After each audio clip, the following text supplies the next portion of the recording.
ایک اچھے لباس میں ملبوس امیر آدمی ایک پرتعیش اسٹڈی روم میں لکڑی کی ایک خوبصورت میز پر بیٹھا ہے جس میں مہنگی سجاوٹ اور پس منظر میں کتابوں کی ایک بڑی شیلف ہے۔ وہ قلم پکڑے کاغذ کے ٹکڑے پر سوچ سمجھ کر لکھ رہا ہے۔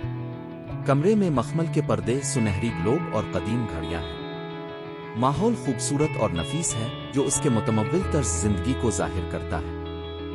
ایک کلاس روم جس میں رنگین تعلیمی پوسٹرز اور ایک چاک بورڈ جس پر ریاضی کی کچھ مساواتیں لکھی ہوئی ہیں۔ اپنی 40 کی دہائی کے وسط میں ایک خاتون ٹیچر چشمہ اور پیشہ ورانہ لباس پہنے بلیک بورڈ کے سامنے کھڑی ہے، اپنے چہرے پر حیرت کے تاثرات کے ساتھ ایک مضمون پڑھ رہی ہے۔ کلاس روم میں طلبہ کی میزیں صاف ستھرا ترتیب دی گئی ہیں اور سورج کی روشنی کھڑکی سے بہتی ہے جس سے خوشگوار اور جاندار ماحول پیدا ہوتا ہے۔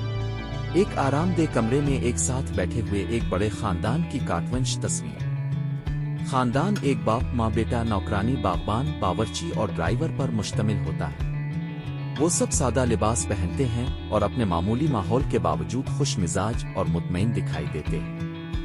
کمرے میں ایک ونچ صوفہ، ایک چھوٹی لکڑی کی کافی ٹیبل اور ایک قالین ہے جس کی کھڑکی باہر ایک خوبصورت باغ دکھا رہی ہے۔ یہ تصویر مزاحیہ انداز میں خاندان کی غربت پر زور دیتی ہے جس میں لوگوں اور گرمجوشی سے بھرا ہوا گھر دکھایا گیا ہے۔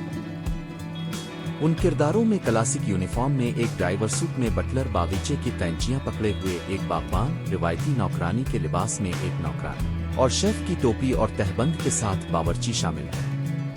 ان سب کے خوشگوار تاثرات ہیں جو ایک امیر گھرانے کا حصہ ہونے کے باوجود اپنی غریب حیثیت کو اجاگر کرتے ہیں۔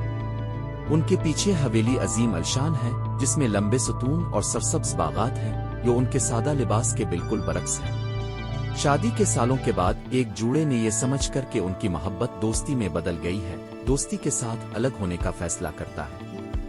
کہانی ان کے سفر کی پیروی کرتی ہے جب وہ نئے راستوں پر چلتے ہیں، مختلف طریقوں سے خوشی اور تکمیل پاتے ہیں۔ یہ قبولیت کی خوبصورتی اور تبدیلی کو قبول کرنے کی ہمت کو اجاگر کرتا ہے۔